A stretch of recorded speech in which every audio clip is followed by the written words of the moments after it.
Hello, boys and girls. This is the story of how a UN report just said that at least 11,000 children have been killed or maimed in the US-backed war in Yemen, even while the weapons contractors who are making bank from this Dante's Inferno are reading fairy tales to British children. No, like, seriously.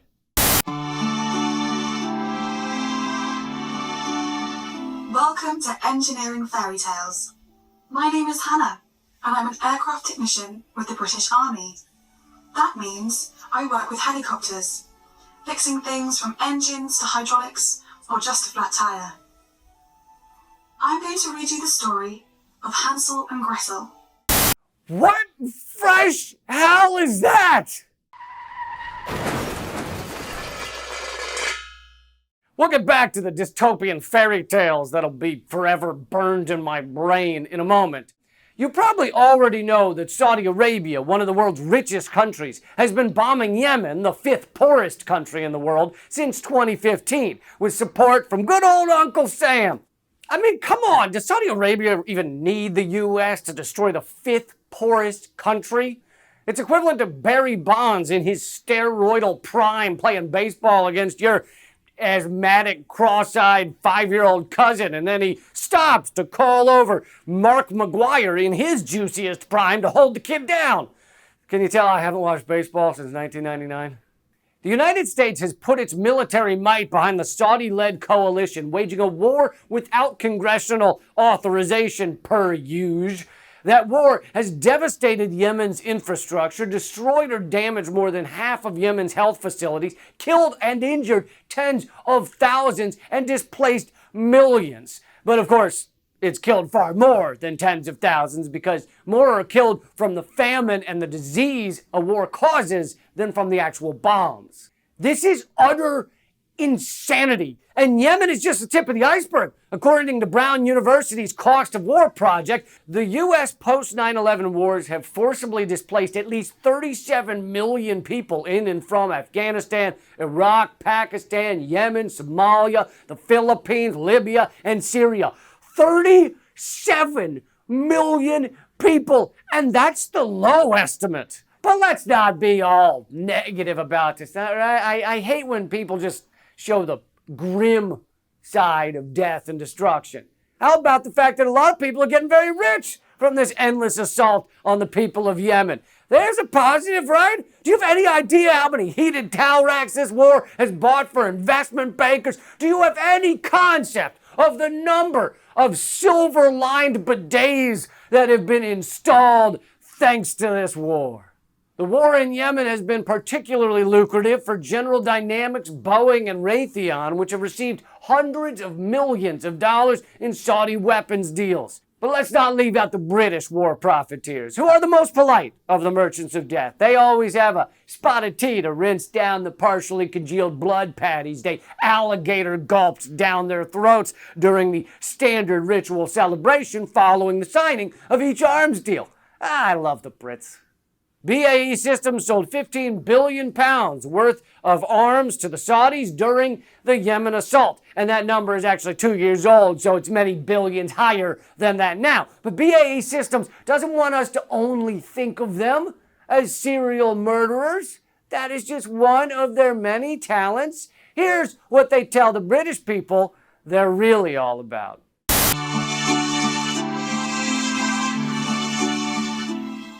Hi. My name is Dale. I work at 41 Squadron, RAF Coningsby, as a survival equipment specialist, which means I look after everything that helps keep the pilots safe while they're flying our aeroplane. Would you like to hear a story? Well, welcome to Engineering Fairy Tales. Today, I'm going to read you Jack and the Beanstalk. So get comfy and listen closely, because Jack might need your help at the end of this story.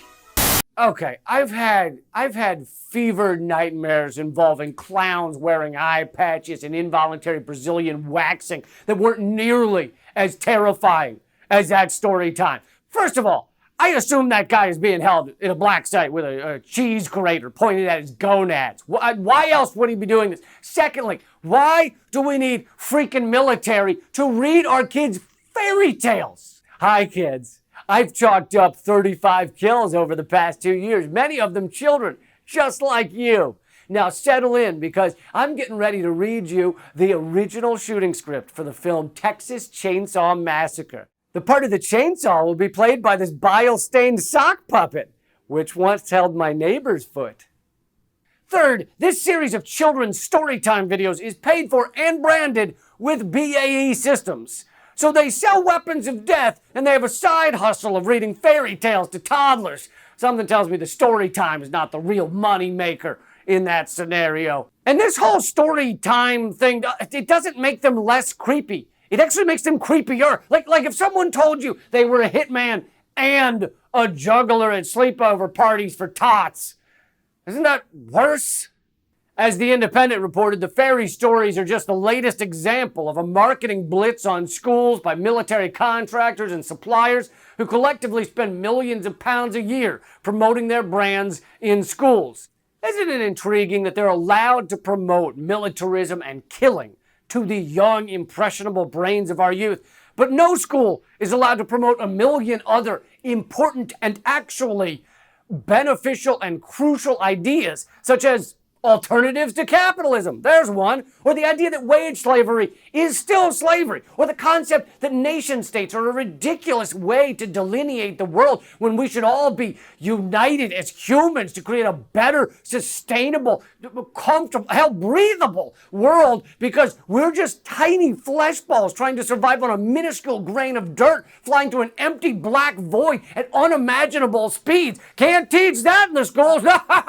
Can't teach the youngins that a pretty large percentage of marriages are a form of miserable imprisonment. Can't teach them not to touch the comforters in hotel rooms, because if you held a black light up to those things, they'd light up like a Christmas tree. Be an episode of CSI, for God's sakes. Aren't allowed to infiltrate young brains with the idea that most police just act as a fist of the fascist state to defend the highly exploitative status quo. Can't introduce the concept that there are drug dealers who spend decades in jail if caught, and other drug dealers called Big Pharma that make billions and continue to just run free on the streets. They don't have to hide from the cops. In fact, they have ads on television every day. Can't teach any of that, can you?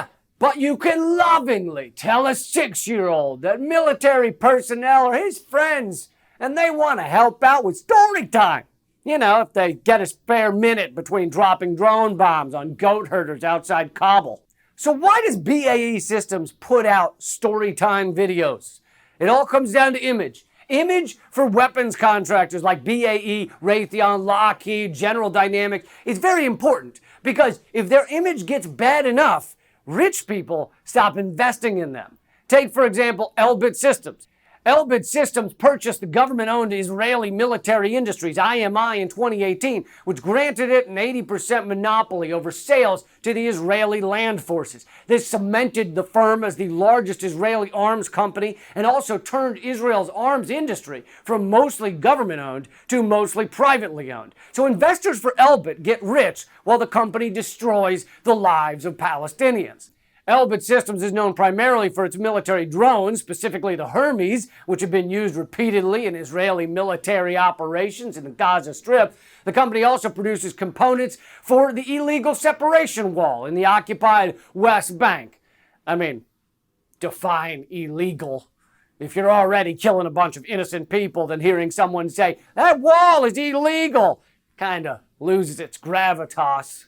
However, Elbit Systems' image has taken a hit in recent years. Even HSBC divested from the Israeli arms company. HSBC is one of the largest banks in the world, which is known for laundering hundreds of millions for drug cartels. In fact, HSBC was profiting from an international criminal scheme even while on probation for having served murderous drug cartels and other criminals. So HSBC divesting from Elbit Systems is like a cannibal walking up to you and going, "Man, what you're doing is just wrong. Have you no sense of decency or ethics? Nothing?" That's how horrific Elbit Systems is. They make the worst of the worst in the world not want to speak to them. Their image has largely taken a hit thanks to activists fighting back. Elbit had a black tie event recently for their largest richest investors, millionaires making millions from investing in weapons of death. But the group Palestine Action made sure the event did not go as well as it could have. Elbit Systems slaughters people from Palestine and Kashmir, thousands upon thousands. Elbit Systems kills thousands of people daily. Tonight you play dress up to mask your war crimes, and the sight of it is disgusting. Whilst you drink your champagne, people from Palestine to Kashmir, all the blood spilled from the weapons you make to kill. Talk about a turd in the $12,000 Tiffany's Punch Bowl. Nothing ruins a high-end, wearing a tailored suit and sitting next to the Duke and Duchess or whatever the fuck evening like a bunch of real-world humans with an actual moral core standing up in your face and reminding you that the lobster tail mousse you're gently munching on while talking about your investment portfolio is paid for by the deaths of thousands of children you never met nor barely thought about. That ruins an evening real quick. And that's why those people, those are my heroes. Like stop giving out awards on TV for the best 62-year-old man portraying a mentally challenged golfer in a feel-good movie. Start giving out awards for screaming in the faces of rich sociopaths, for giving the richest investment bankers indigestion. That award show I would tune into. Those are the real heroes. And that's the most censored news for this week. But also check out my interviews. I'm talking to Stella Morris this week, Julian Assange's wife. And you can get all of that at youtube.com/behindtheheadlines. But none of this is possible or available or can keep going without your help. We're completely independently funded. So become a member at patreon.com/behindtheheadlines. And keep fighting.